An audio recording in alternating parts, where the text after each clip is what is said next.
Hola, año nueve. Hello, year 9. This is Mr. Cullerton speaking. I'm going to run through everything that you need to do for your lockdown lesson for Thursday, the 5th of November. That's jueves el 5 de noviembre. As you can see, anything that you do here is going to be en casa instead of en clase, because you are at home. Right, we have your books, obviously, because Mrs. Hillier and I are in the process of marking all of your tests and putting your new classes together. So with that in mind, any work that you do, please do either online, on Word, on Publisher, or on a piece of paper, and send any work that you want marked to us via email, and we will get it back to you. So, the main purpose of today is going to be a recap of everything that you've done in Spanish so far, going over some errors or small mistakes that were made, particularly during the writing assessment, so that you do not make those errors again. Okay, so we begin with this. Right, now, depending on your class, depending on how far you got, there may well be some stuff that's coming up next that you haven't covered. I'm thinking mostly to do with hair and eyes. So if you do need a word and you need to look it up, please do not go to Google Translate. Google Translate is not your friend, it is rubbish, okay? It's awful. It's okay for one or two little words, perhaps, but it will not take a big block of text because it just loses all sense of the grammar and so on and so forth. So therefore, we recommend that you use this website here, wordreference.com, and you can change the words from Spanish to English or vice versa.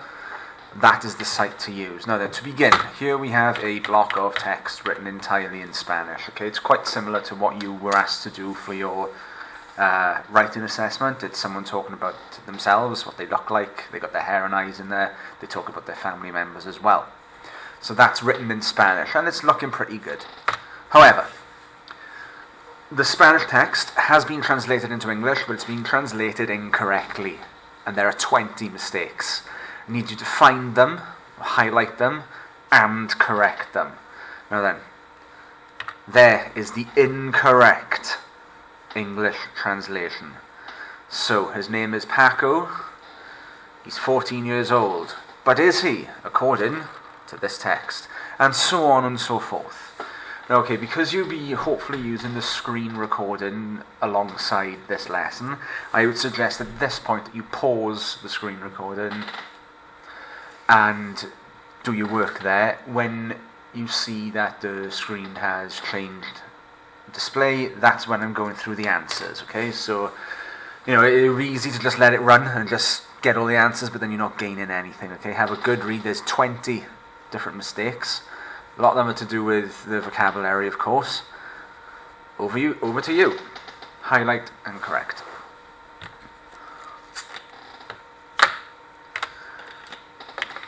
Okay then, here come the answers. Well, I'm going to not give you the answers straight away. All I'm going to do is I'm going to show you exactly where the errors are.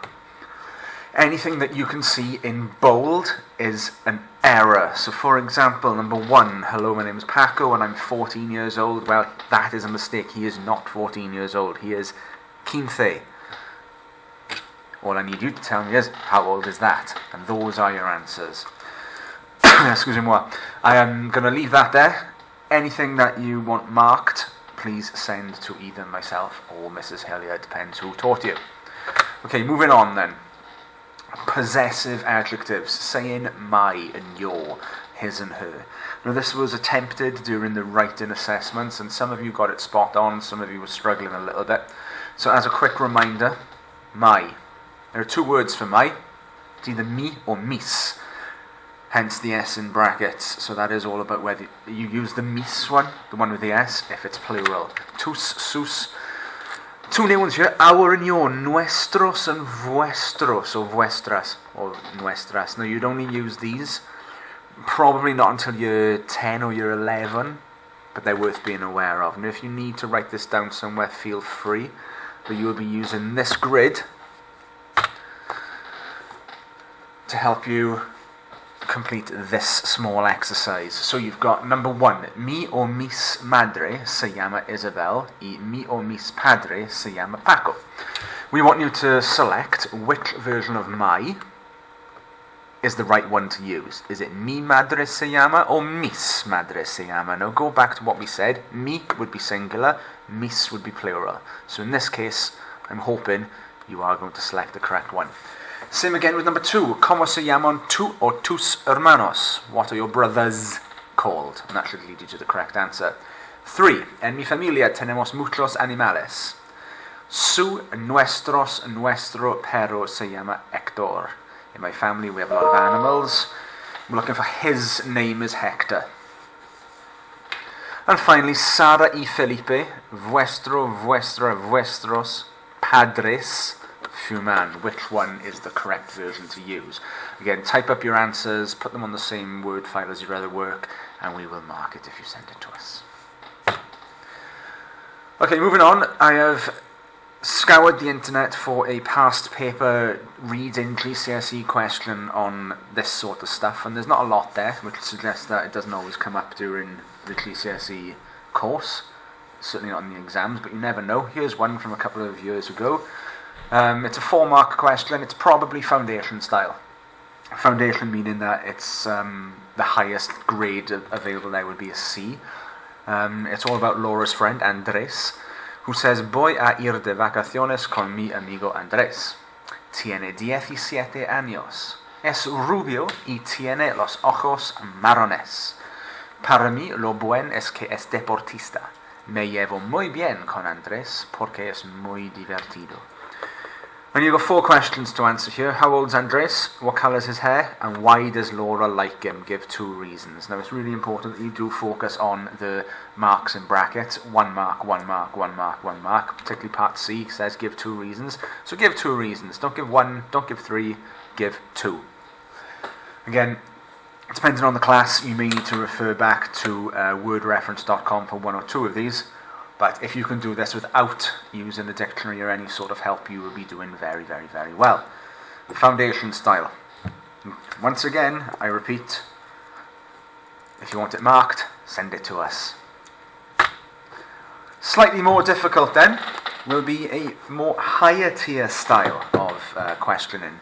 We've got a Lonely Hearts ad, I guess. Someone looking, people here looking to find a boyfriend or a girlfriend, and it's a classic reading comprehension style task from the exam board. You got 3 people, Federico and Carmen Luis, saying all about themselves and what type of person they want to meet. And all it asks for you is who is sporty, chatty and organised, who would like to meet someone who's good looking, laid back, with a good sense of humour. All of your answers will be found within each of these texts. They are not necessarily in order, we never know. Yes, it's higher tier, but you should have enough vocabulary knowledge or enough ability to make the links to English to be able to answer these questions correctly. And hey, guess what? If you want it marked, send it to us. Okay, and finally, excuse me, something that you need to get used to if you are taking Spanish further, but it's kind of the same in French as well, is this idea of masculine and feminine. We're used to it from studying French, of course. And masculine and feminine is a lot more obvious in Spanish because they usually end in an O in the masculine and an A in the feminine. And of course the plurals will have an S on the end. So this wasn't done particularly well during the writing assessments, so which is why we'd like you to take any 1, 2, 3, 4, 5, 6 of the adjectives underneath here, where the cursor is. Any ones, doesn't really matter, whatever you like. And first of all, give the English. Second of all, give the masculine version of those. Now you'll notice that these are all ending in O, so that suggests that they are the masculine versions. Make the necessary adjustments to make it a feminine adjective. So for example here, molesto, meaning annoying, in the feminine, molesta. Making it plural, you chuck an S on the end of the 2 versions. So molestos, molestas. Pick any 6, complete your table, and when all of your work is done, send that file to either myself or Mrs. Hillier, and we will mark it if you send it to us. Many thanks. When you come back to school next week, we will sort you out with your new classes. It may be back to French for some of you, it may be sticking in Spanish for some of you, it may be with a new teacher, it may be not. We have tried to be as fair as we possibly can. We've tried to look at everybody's requests And for the most part, I think we've given people what they've asked for. There may be one or two of you who we've had to shuffle around a little bit, but it's not. We've tried to not let anybody down as best we can. Muchas gracias y adiós.